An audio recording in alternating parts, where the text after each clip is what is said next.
For those of you who don't know me, my name is Sam. I'm usually the guy sitting with Bashar there taking selfies during presentations, but today I have the privilege of doing the presentation myself. So, welcome to the HR Super User Briefing. And I'm hoping that these briefings will become a regular thing so that we can exchange ideas, talk about new things, and especially when we have HR representatives and the APES team. Stefania is in between, who's the HR lead in ASU, is working on cleaning up some data, as you may all know already. Just briefly, for those of you who don't know, I joined the APES team in July on a mobility program. And in July, one of my focuses was, apart from doing training, ongoing training, mostly in Plateau 3, was to become the super user coordinator. And this is why we're doing this today. So to have an open forum, open communication between the super users, you, myself, super user coordinator, so I know what you need, what sort of problems you're going through, and also when HR has the time to join us so that they can talk to us also about policy issues. So the objective today is, again, establishing a regular forum where we can all exchange ideas. I'll tell you about new developments. For some of you, these developments you might already know about. You might be using them already. For some which are newer in the role, might not know about them. We'll tell about new features and initiatives that the APES team is doing, and upcoming training activities, specifically when it comes to Taleo. One of Sten tasked me right at the beginning, Sten and Bob tasked me to really concentrate a little more on Taleo because we feel that some people were having some problems with Taleo still. So I'll tell you about some new training that we're going to be doing in the near future. And Diana is here as well as my colleague in the APES training team. She's also, if there's things we cannot answer today, she's going to note them down, and then we'll try to get back to you. Because again, this is just really a forum where we can communicate with one another and see what's going right and what's going wrong and where we can improve.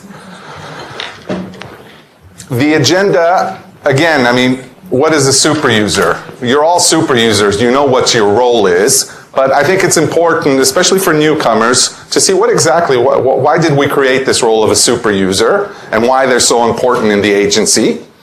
I'm going to go over a few statistics from the APES side on HR-related statistics when it comes to tickets. Again, I'm going to tell you about some new updates and new features. I'm going to go over the recruitment dashboard. I know many of you use the recruitment dashboard already, but some of you may not. This is a very useful tool because me, myself, when I was a super user, I always had a difficulty to try to find out where one of my requisitions was at what time and so on. A new thing that has just been released to admin officers and some parts of HR is the workflow monitor. I'm not sure about the naming convention. They might call it the Universal Workflow Monitor. For today, we're just calling it the Workflow Monitor, and I'll go into that. It's pretty much a tracking system where you can find out all your HR-related processes, where they are, where they're pending for approval, who has it and who doesn't. I'm going to go into the system and demonstrate a few features like the LPP, person search, staff member background sheet. Again, most of you have probably already used these, but for the benefit of everyone, we'll go into it. And then at the end, we'll have some questions and answers. And if you can jot down your questions just so that we can flow, I don't think this will take as long as I thought it would originally, so hopefully we'll be out of here by 11 unless we have tons of questions. So, what is a super user? Well, the agency came up with a super user strategy in March 2013, where all the departments agreed, of course, in management and HR agreed that there should be a super user strategy, and this was released in 2013. Basically, it says that there are specific people in the agency which will be designated to their departments in specific business areas. So they will be experts in those areas and those departments. Now, this was a voluntary exercise, so no one was forced to become a super user. I think AOs nominated them, and then depending on their roles in the agency, they were assigned super users in their particular business areas. The role, act as a local expert providing guidance to colleagues. That's what a super user does. liaising with the APES team and the service team should be the case, and to resolve key issues, key user concerns. Newcomers, we tend to forget that some people are joining the agency every day, have no clue what APES is, have no clue what Oracle, have never used Oracle before. Super users should be that first contact point for newcomers, to try not only to do their work for them, to guide them where to go, what trainings to sign up for. This is a key factor for super users. Participate in testing. So ideally, the experts in the subject matter should be the ones which are testing new features of the system. And if it works for you, then the APES team will probably say, well, if it works for these experts in those areas, then it must work for the rest of the house. So super users are usually the first contact point when it comes to testing of a new feature or new system. And, as I said at the beginning, to help determine what sort of training is needed. I think when I was a super user, and many of you would agree, we tended to go to some of these trainings and said, well, you know what, this is becoming repetitive. We know this already. We need to go a little more in depth. And that is the important connection, to know what kind of training is necessary for us to be able to evolve in what we already know. So, also to propose new changes. There's some features that may not work so good, and super users should be the first contact point to say, well, you know what, this doesn't work at all. Why are we even using this feature? And definitely to test new features before they go live for the whole building. That's the most important thing. Now, the agency and administration and management recommends that this be recognized, formally recognize the role of super user. And I know, being a super user myself, or having been a super user myself, many times the question is, well, what do I gain from being a super user? Okay? Well, in ideal cases, 10 to 15% of your work should be dedicated to that role. I mean, it should be formally dedicated to that role. And your managers and management and directors should know that. When you were nominated to become super users, this was part of the deal from the strategy that was released in March 2013. The 10 to 15% of your ongoing duties should be released for that purpose. It should be acknowledged in your performance review. I'm sometimes surprised that many of my colleagues I talk to say, well, I don't need to put this in my performance appraisal. Do. Definitely, it's to your benefit. It is a specialized role that you have, and it can help for your career. It can show that you know that you're an expert in your business area. Not everyone can become a super user. And what the APES team has tried to do, and I know that it doesn't always work, is give super users priority when it comes to tickets. So, if there are tickets being raised by super users, the idea is that they have exhausted all means to try to solve the problem, and they can't find the problem, so we need to look at these tickets first. So anything coming from super users should really be looked at first. In many cases, we receive tickets for issues that are already known, or issues that we know how to solve already. Super users, when they raise a ticket, we're like, haha, these guys know what they're talking about, so we probably should look into this first. And you get the glory at the end of the day. All your colleagues and peers know that you guys are experts in your field. Yeah. Could be from me, from Bashar, you choose.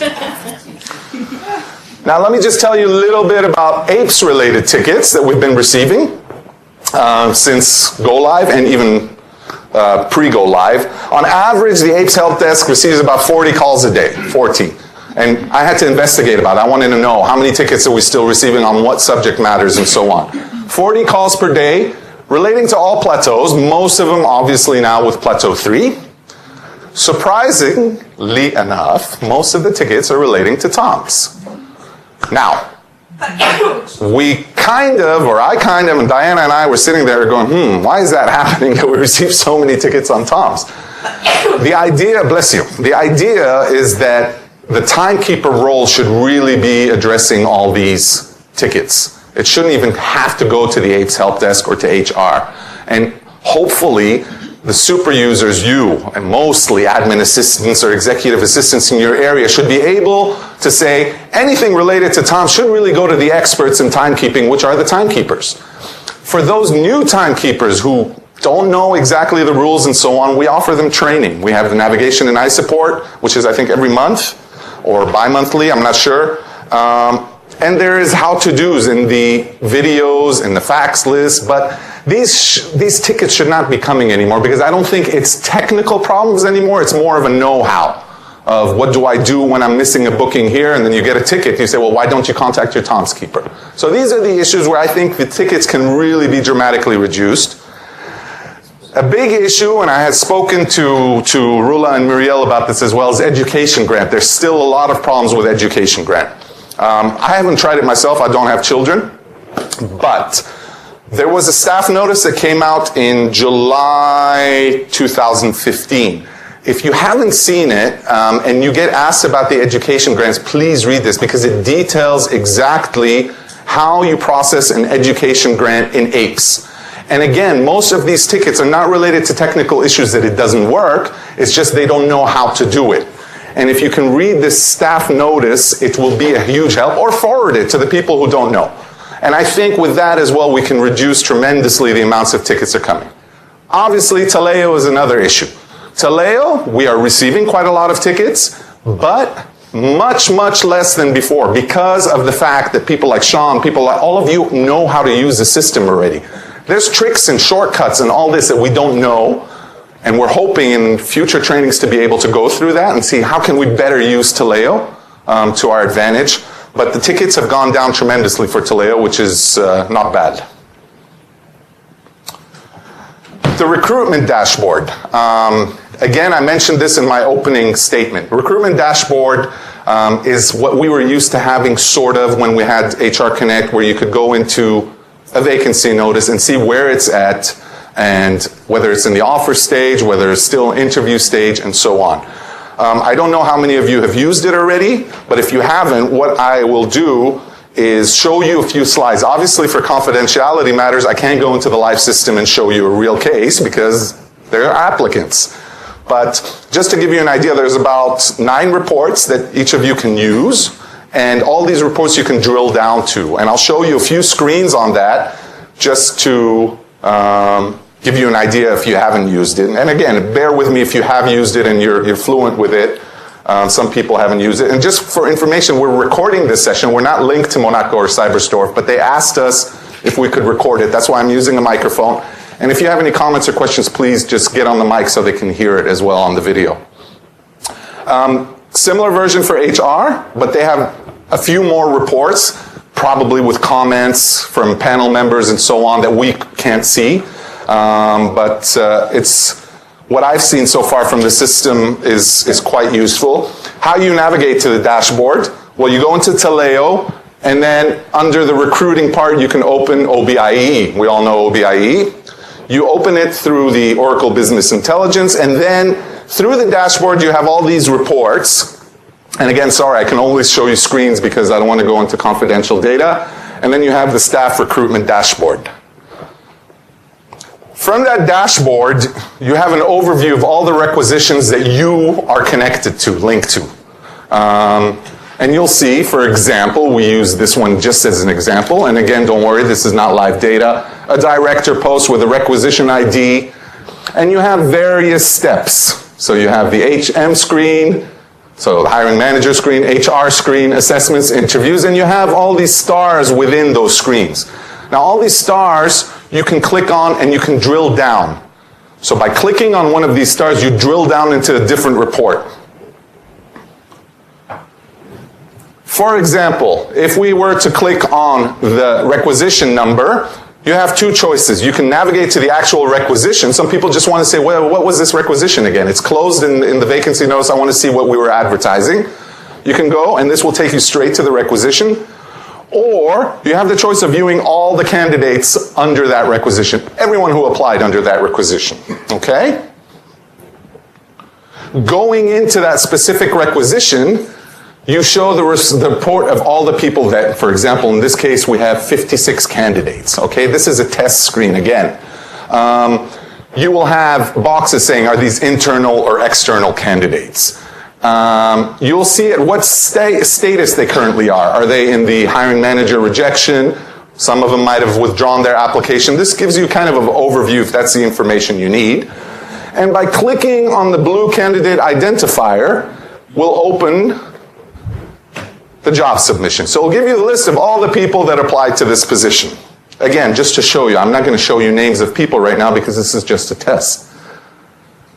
But once you go into that specific requisition, and as I told you, you can go and see candidates under every step. So you can see who applied, like I showed you in the previous screen, all the 56 candidates. And then under these steps, you can see, okay, I want to see who was interviewed. By clicking on the stars here, you can go straight into who was interviewed and assessed.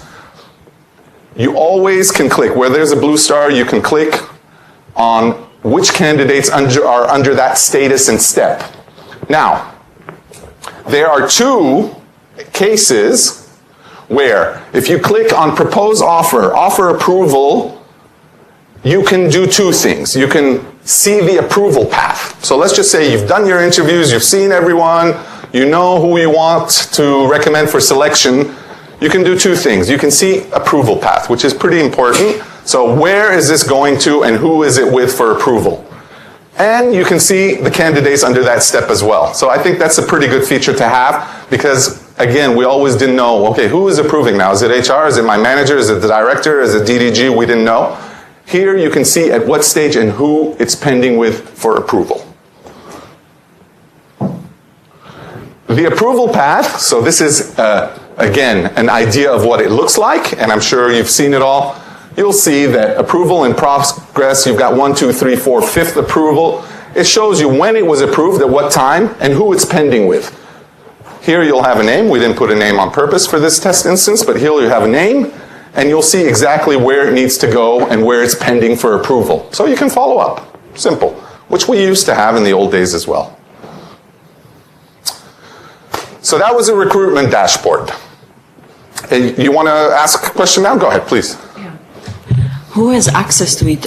Section heads and directors will have the same, also access to this dashboard? To the recruitment dashboard, section heads, directors, AAs, AOs. Okay. Actually, if I'm not mistaken, anyone, even if you're a collaborator, hiring manager, collaborator, you'll have that access as well. Yeah. Moving on from recruitment dashboard, I want to tell you about this workflow monitor. Workflow monitor, you still probably haven't seen it unless you've sat with your AOs. AOs have access to it, and I think staff administration section has it. It will become available for all of us, or for all of you, and then to the rest of the house. And I'll explain it in a little detail. It gives you the visibility of all HR, or HR transaction. It can be anything.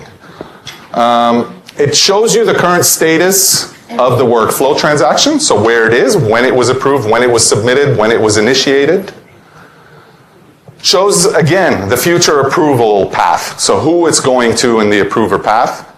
And it is an important thing to note. This workflow monitor will not be kind of a tool to look back at things for 7 months. The idea is just to see and track where HR processes are currently, if they're closed, if they're pending approval, and usually with the idea, I think they're looking at 30 to 60 days. And anything past that, there's other ways to look for it. But this is pretty much kind of a monitor to see where your processes are in a given time. Contract extensions will be one of them, for example. I submitted a contract extension a month ago. I want to know where it is and who it's pending with for approval. This would be where you would look. And then I'll show you what it looks like in a little bit. This is not to track Hyperion or Taleo. In Hyperion, we have our EBS normal, and Taleo, you also have your other means of tracking where something is, but this will not be for Taleo. It's not linked to Taleo or Hyperion. It is linked to EBS, obviously, when it comes to contract extensions. Again, currently accessible only to staff administration section and admin officers, and I'm assuming admin officers have probably disseminated that information to you that it's coming to you. It will become available soon. I don't know exactly when. It will be available to admin assistants first. Other areas of MTHR will also have access to this. And the final release, once everyone's happy with what it looks like, will go out to managers and staff at large. God knows when. But hopefully soon. The idea, again, this is what it'll look like. You'll have, and again, don't take this in black and white now, different processes, whether it's a contract extension, whether it's a change of a job or a change of a manager. This will be the way you can search and select a process. By clicking on one of these, you can then drill down and say, well, I want to search all contract extensions in this given period. This is kind of like an advanced search parameter where you can see, and again, this is not for things which are beyond 60 days. There's other ways to find. These are for current actions that you want to track. In this case here, it's very difficult to read. I'm sorry. This would be a contract extension. You see that it was started by Brian Cover. It gives you the start date. How many days have elapsed since he's created that contract extension? Where it's currently pending for action, and pending since, with that current person, since 82 days. So he created it on one day, submitted it the next day for approval, and it was 82. So wow, why is it pending with whoever it is? Because it could be, yeah. But I'm just saying. And then on the left here, which you can not see probably, there are different buttons. Yellow, there'll be green buttons, there'll be red buttons, whether it's approved, whether it's pending, whether it's rejected. And then you can do different search parameters for any processes. And I'm sorry, again, you can hardly read this, but you can search by date, by pending statuses, by who started. So you can say, well, I want to know what Debbie Poor started in this time. And then you can search all HR related, okay? So what does that mean? HR related could be any education grant. That's also HR related. You can see where the process is at a certain time. So this is something that I think we've all been asking for a long time to see, because we just don't know where things are. And now, hopefully, in time, we'll be able to better track where things are and who they're pending with for approval, most importantly. So just Yeah, can you put the mic, Valtraud, so that... Oopsie daisy. The workflow monitor then in the end, finally, sometime will also be released to the staff. Because as you just said, education grant travel, these are... Correct. Education grant, this is more Correct. for the staff rather than for... Correct. It'll be kind of like when you submit a leave request. When you submit a leave request, you see who it's going to for approval. Anything that I, as a staff member, submit or initiate, I'll be able to track myself. Of course, I won't be able to see anything when it comes to job contract extensions for myself, because I don't initiate them, of course, but as a staff member. One more thing, is it up to us then to tell them this is now available, or is it announced somewhere to the staff? Rula, you want to? I suppose we will announce it. We'll announce it, super. yeah. But just also, while I've got the microphone, if you, Sam, go back to the previous slide. When you click on the circle, this yellow circle that you can see there, you will see the approval path. So you would then see who approved it and where it's going to go in the future for the next steps. Mm-hmm. And that's important. We will, when it's released to you, we will send you an email to give you a bit more detail, but definitely we will announce it to staff when it's available to them. Yeah. Thank you, Rula. And just to, again, show what Rula was talking about open workflows and completed workflows, this is kind of the idea of what it'll look like when you click on that button. You'll say, okay, it was initiated on this certain date, and these are the approvers. So the approver path you have for the next approval. Bashar. Did I understand that correctly, Sam, that interns and consultants will not be included in this? Interns and consultants. For example, I want to search somebody, a team assistant, how many intern requests they've initiated. No. This is not, again, how many intern requests have been initiated? This is Taleo more, I would say. Yeah. Aren't they? The Taleo actions will not be available at the for now.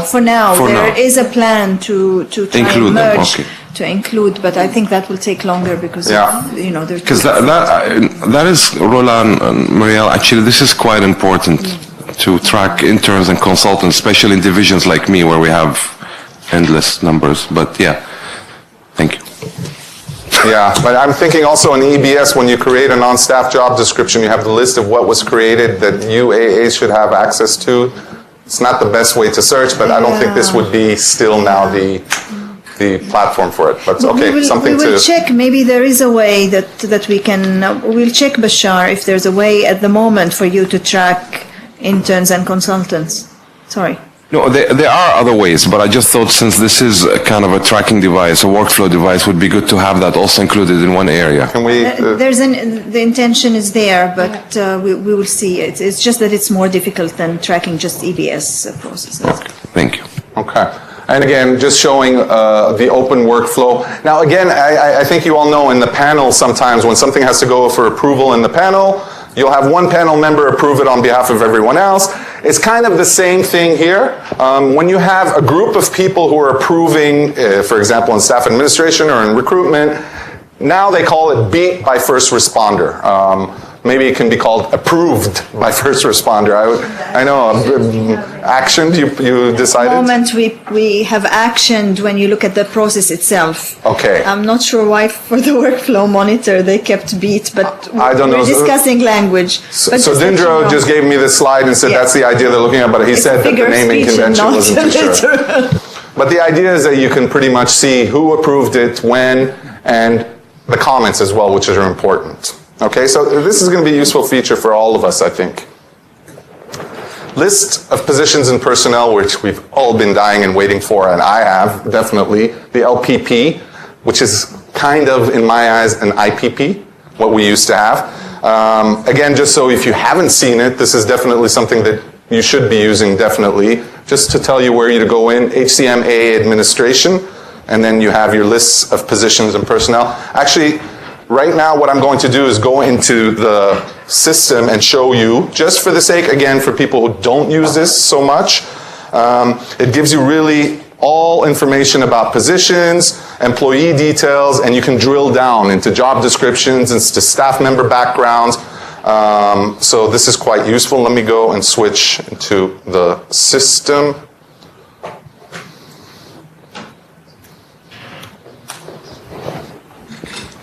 So let me put the mic just so that you guys can all hear me. Again, going into my responsibilities.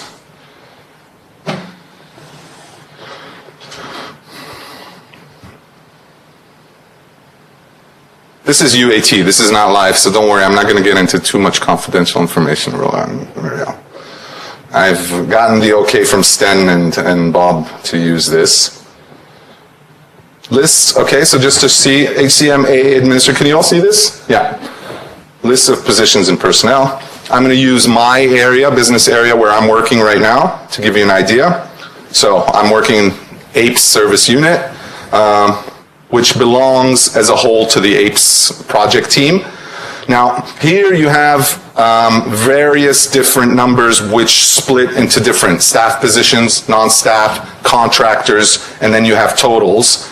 By clicking on the search button, depending in your areas, you'll probably be, for AAs, you'll have your division, and then you'll have all your sections. By clicking the search button, you'll be able to open a drop-down menu to your sections, and then you can go in and get those numbers and figures. Now, I'm going to stay right now in the APE service unit, and for example, I'm going to go for staff positions in my area. I want to see all the staff positions which are filled in my area.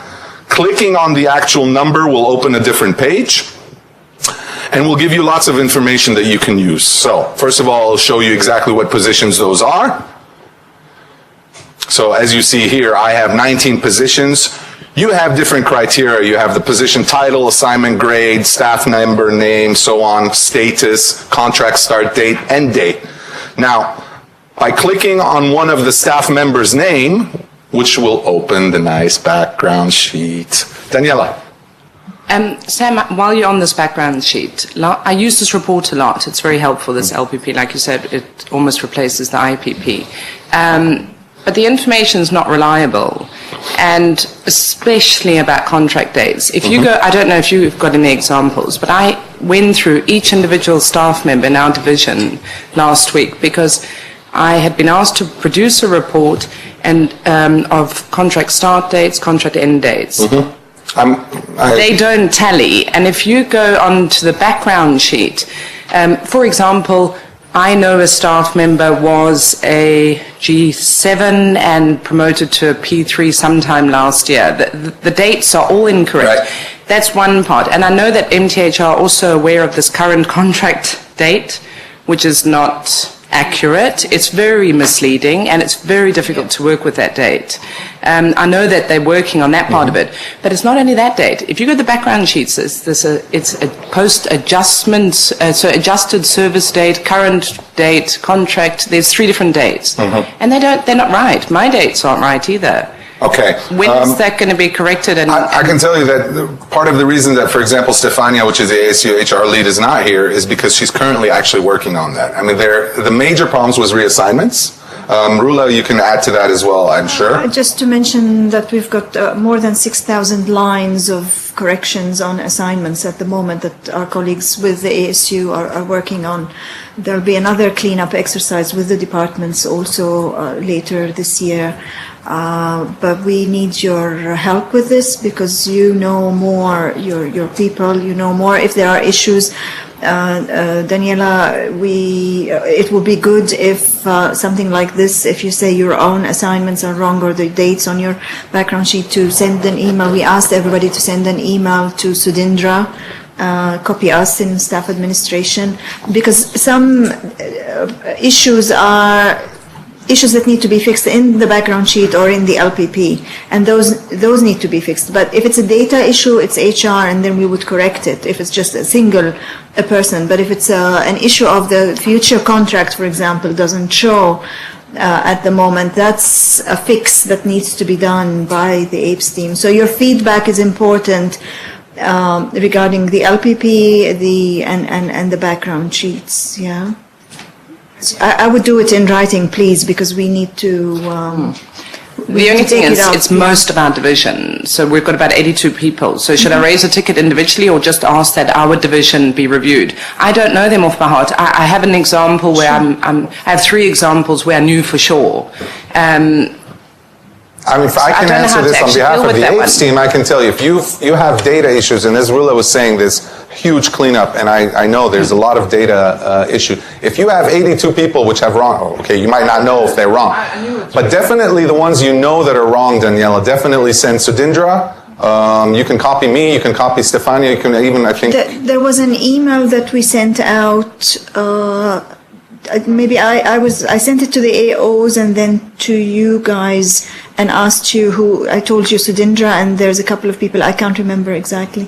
Yeah, but you must have that email, and actually we asked to raise tickets on those. On these to raise tickets? With a specific queue, if you remember. Okay. I can fish it out and resend it, the email, to remind everybody. Okay, since I'm not in AA, I didn't see that one anymore. So that's probably why you didn't get that one. But we definitely would like to clean up the data by the end of the year because it's causing a lot of problems. Sorry, still related to this. Can the staff member access their background sheet like this? Because that might be a way that I asked. Not yet. Not yet. Oh, I see. We wanted the AOs, AAs, and HR to have a first look because we did not want to have 1,000 tickets raised. We wanted to first look if there are issues that can be addressed in bulk because it's an issue that's causing the problem, and that can be fixed in the system issues.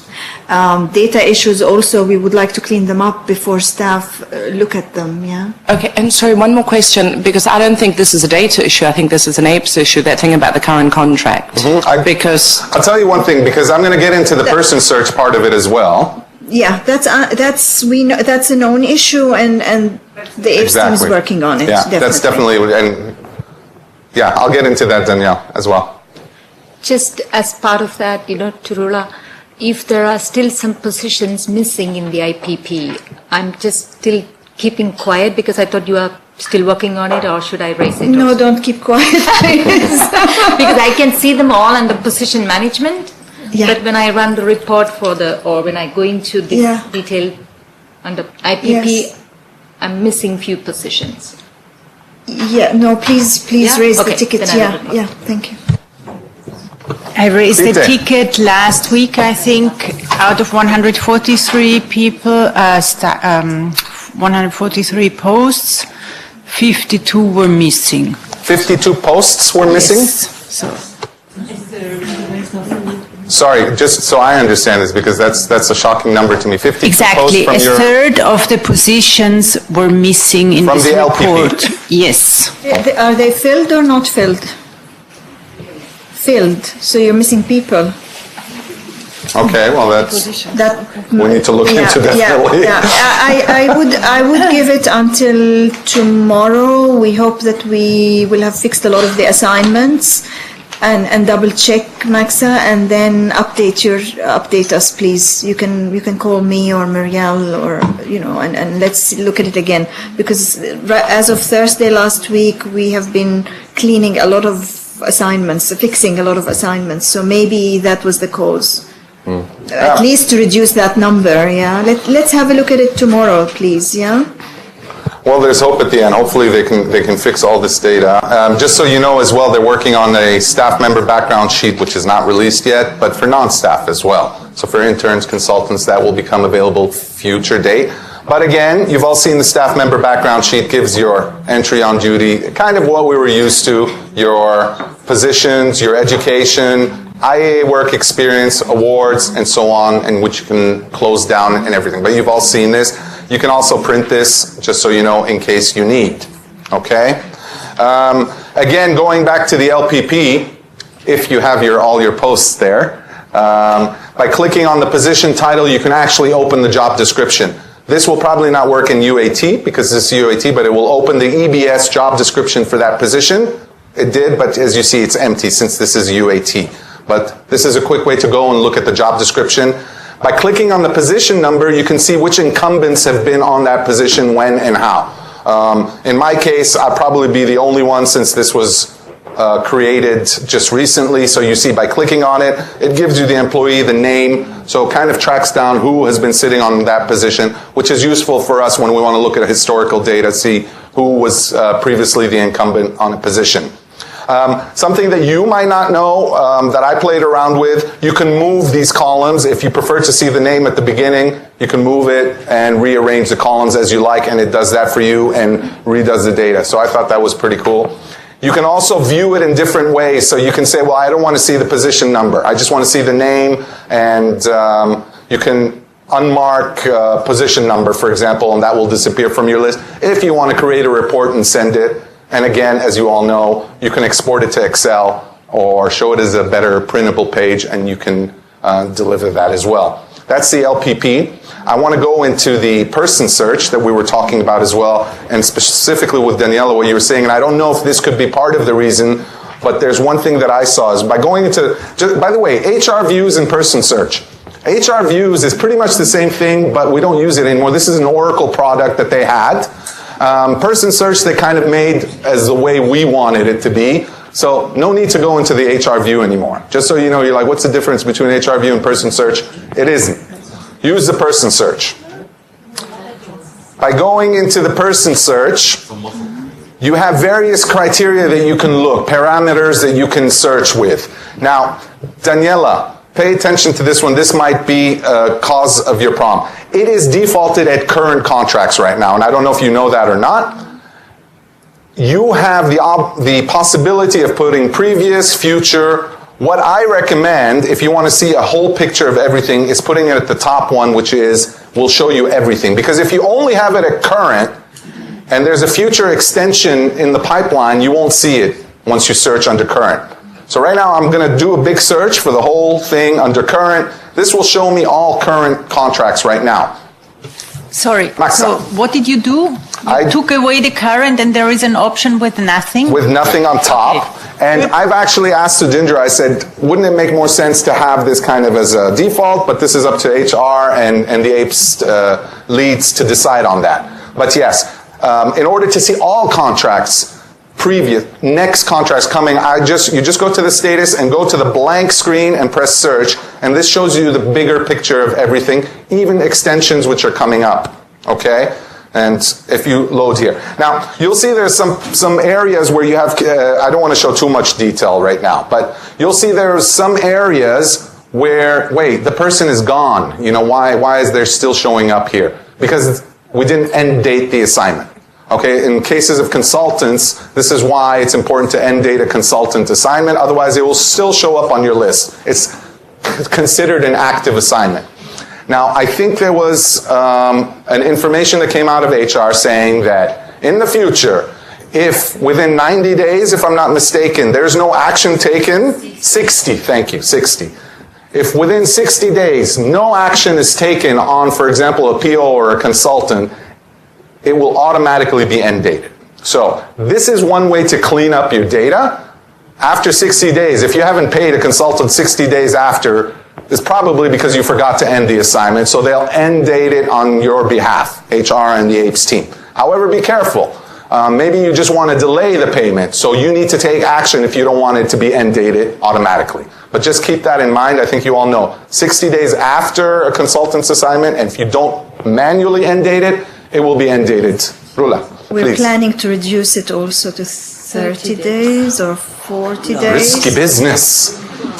But it's good that you're all here, because the question is, how long does it take to pay? 60 is fine.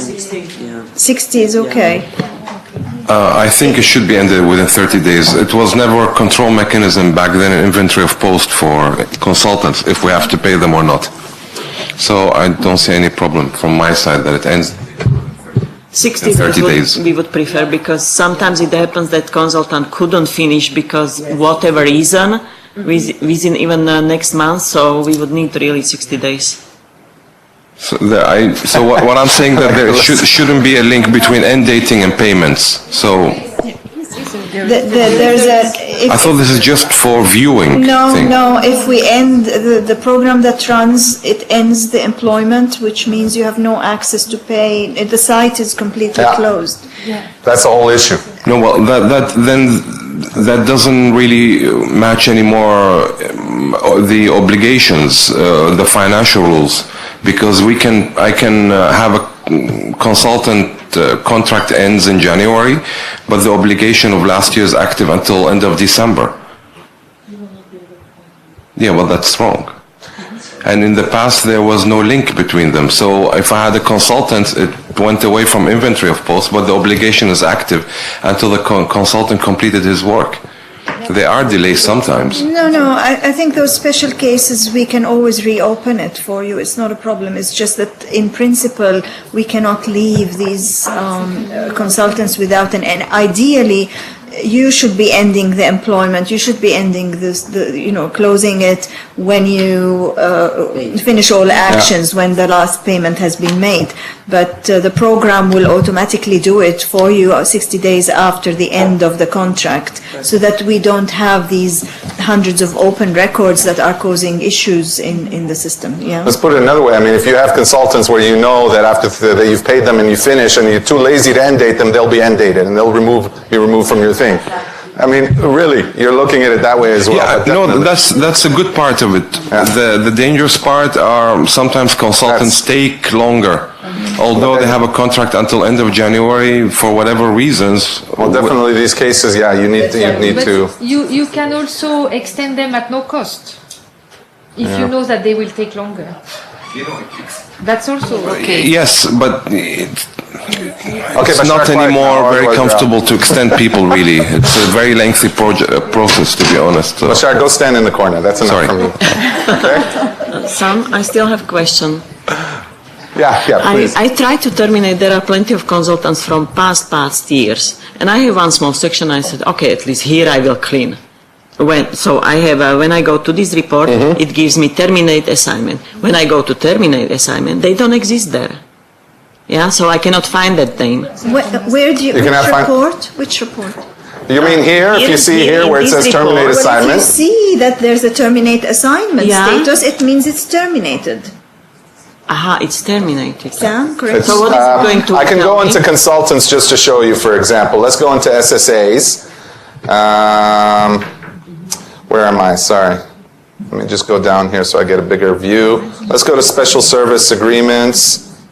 And I'm going to keep the default at all, and we'll say search.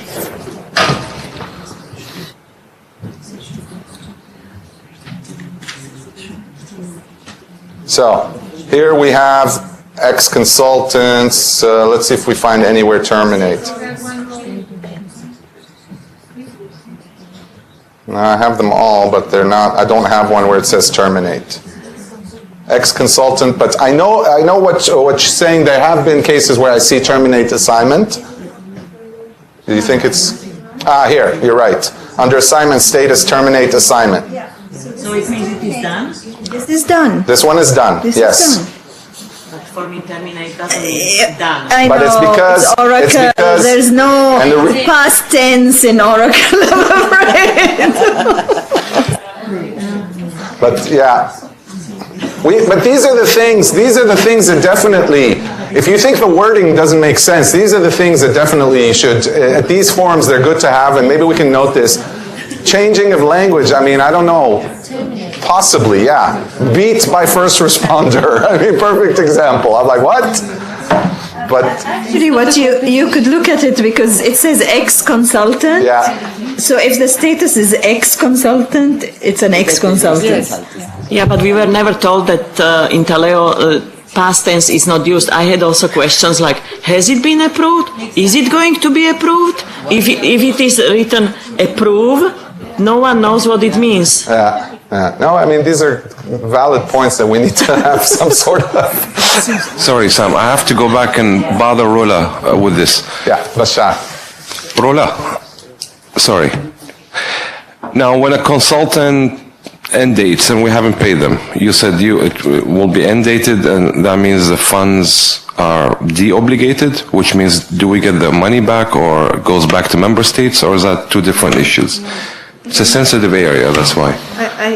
I think, and I'm not 100% sure, we would still need, if there are funds still available that need to be, the PO still needs to be finally closed to release the funds. And I'm sure that soon we will be contacted by MTBF to do that exercise that we do every year.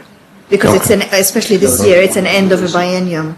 Well, I don't know whether you can use those funds unless you do it now. Actually, I would even suggest we start now because the funds, it's the end of a biennium, so you really need to release funds if you still want to use them this year. Otherwise, these funds are going. Okay.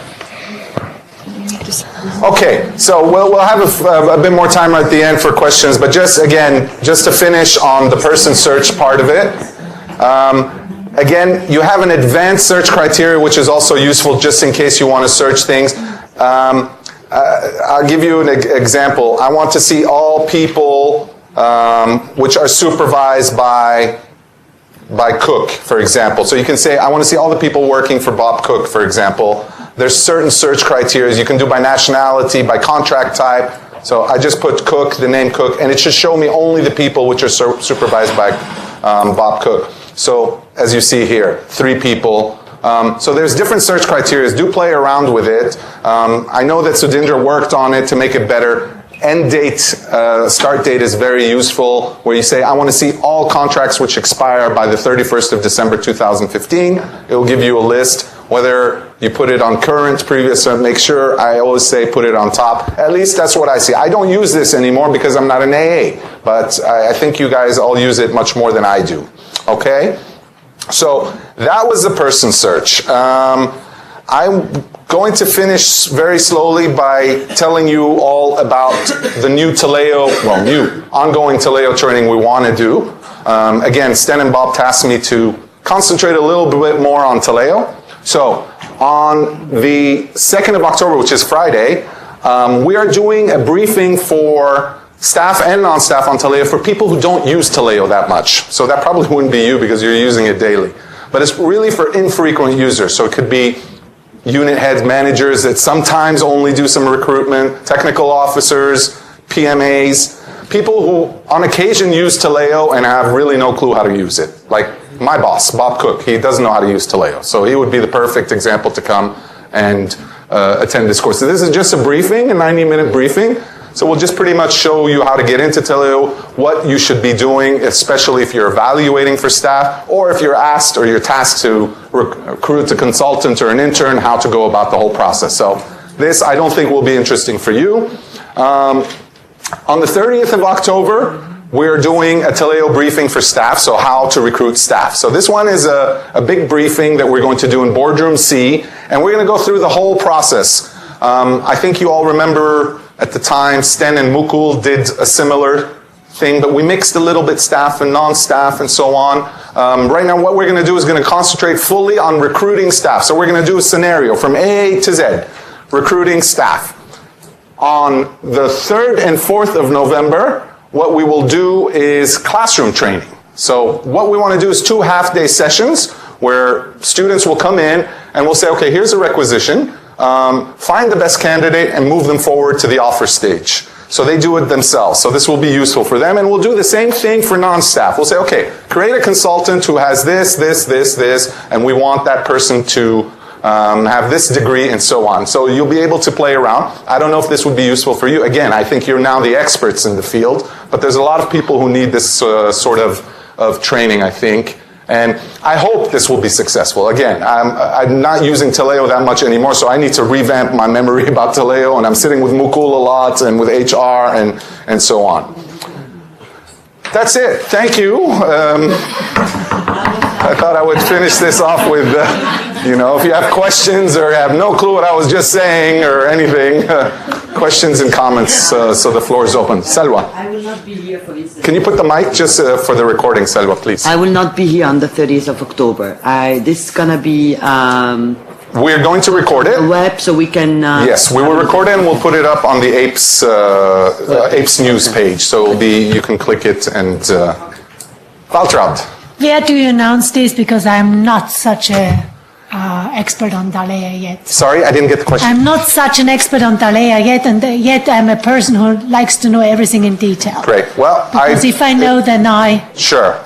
Definitely the training is for the... Keep an eye on the APES training page. We're going to be opening this up for enrollment for the hands-on training.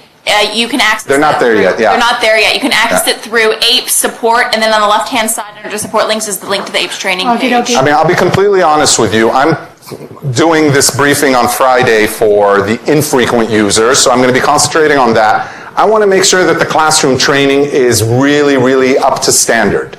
So if I see that by the 3rd of November, I'm not really fully convinced that this training will be beneficial to everyone, I won't hold it on 3rd. That's why we didn't advertise it yet. But most probably, we will do it the 3rd and 4th of November for the staff and the week after for the non-staff. Okay, on 2 half-day sessions, because sitting a whole day in a training is crazy.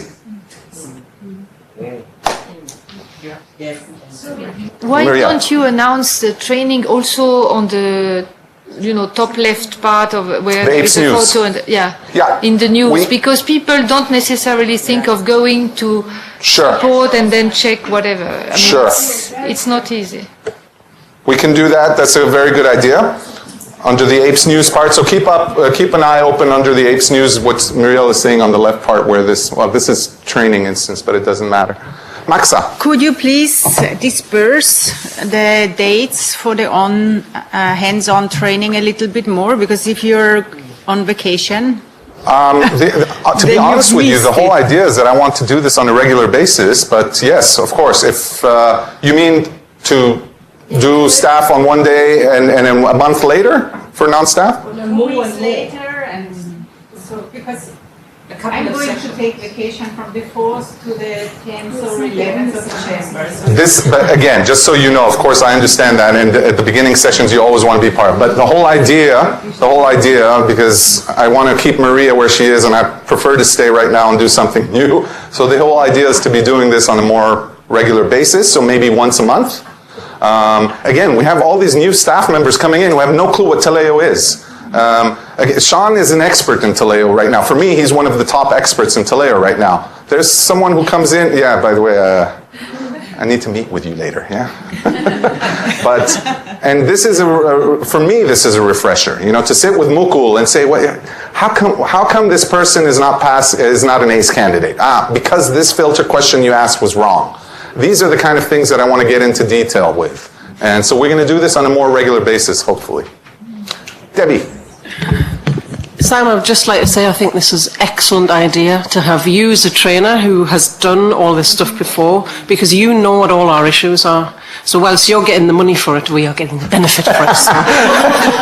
By the way, I haven't gotten the money for it yet, because apparently it's 3 months later you get it. All this crap rules. Yeah, I also would like to add, I have the feeling that you really go into details. As you said, why is this person an ace candidate and things like this? Because these are the things sometimes which drives me crazy, Exactly. you know? Exactly. No, it shouldn't drive me crazy, but where I wonder, did I do something wrong or is it because? Exactly, and that's exactly, when I was sitting because with... the overall picture you get. Yeah. It's just sometimes then, or maybe I shouldn't nitpick so, but I am, yeah. That's my personality. But yet, when I do then understand everything fully, then I can also, how do you say, correct myself or correct things. I fully agree with you about That's that. the point. I fully agree, and I don't think it's the matter that we don't know what the recruitment process is all about, but we've seen so many diagrams about the different steps in the recruitment process in Taleo. The idea that the first question I asked Mukul, I'm like, how the hell do I know what questions were asked on this requisition? You know? And he goes, we'll go to the general profile question. I'm like, yeah, but what about these extended profile questions? And he's like, you know, and these are the things you don't know unless you ask them. And that's what I'm hoping that we're going to be able to deliver with that. Danielle. Sorry, but while we're on the compliments issue, I have to, MTHR, Anna, I have been dealing with Anna all the time, and she knows Taleo extremely well. Yes, absolutely. And without her help, I don't know, I mean, we do a lot of recruitment in SGIS, but I really have to acknowledge the help that we've received from Anna. Absolutely, Things flow, things work. Yeah. She seems to know how she knows it the way she does, because I'm assuming she's had as much training as I have had, and that's very little, because... You know, it was just put into the Absolutely, system. and it's too bad that Naomi wasn't. She said she would try to show up here because definitely. I even sent Naomi an email because Anna was really, really helpful when I was in AA and SGCP, and I think I've told Maria. Likewise for Nadine. Likewise for Nadine. Yes. Likewise. I mean, and not just this, also the personality. You know, the whole team. Yeah. This is one thing that we did in the Department of Safeguards for the rest of you to know. Just so you listen, what we did in the Department of Safeguards, my colleagues we sat down all together as AAs, and we went over different processes, and we tried to teach each other things we didn't know. The idea, what Bob and Stan have tasked us to do, this is what we want to do, these regular briefings so we can exchange ideas, brainstorm, this we can do better, this is how you do this, and this is why. So if you're with me, we'll do this on a more maybe once every 2 months. We don't have to do it every month, but let's do this once every 2 months where we get together and see if there's been improvements or see where we need improvements, where we need trainings and stuff like that. Agreed? Yes. Thank you very much for your time. Thank you. Thanks very much.